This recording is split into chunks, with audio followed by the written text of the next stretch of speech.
श्लोक आपके सामने रख रहा हूं, पूर्ण करूं।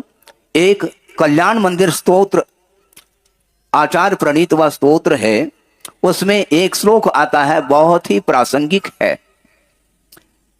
आकर्णितोपि महितोपि निरीक्षितोपि, फिर दोहरा रहा हूं मैं, आकर्णितोपि महितोपि निरीक्षितोपि नूनं न चेतसि मया विधृतोसि भक्त्या जातोस्मि तेन जन बांधव दुख पात्रम यस्मात् क्रिया प्रतिफलन्ति न भाव शून्या।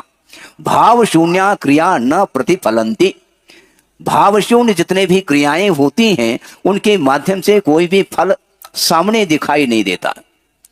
हम लोगों ने अर्थात संसारी प्राणी ने भगवान की पूजा की है, भगवान की देशना का श्रवण किया है। आकर्णितोपि अर्थात श्रवण किया है भगवान, महितोपि भगवान आपकी हमने पूजा की है, अर्चना की है, और निरीक्षितोपि है भगवान हमने आपका दर्शन भी किया है। इसके उपरांत भी नूनं न चेतसि मया विधृतोष भक्त्या, भगवान हमने आपको भक्ति के साथ चित्त में अथवा हृदय में नहीं बिठाया है, इसलिए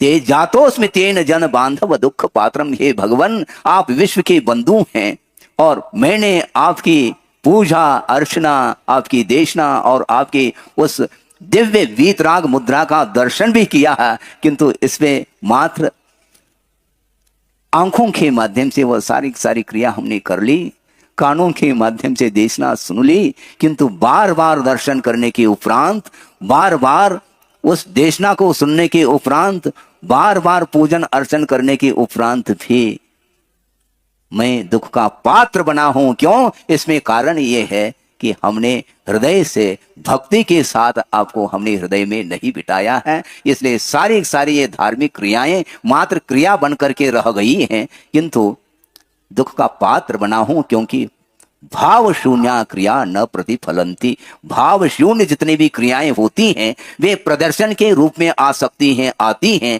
और उसके माध्यम से आत्मा का दर्शन नहीं हो पाता।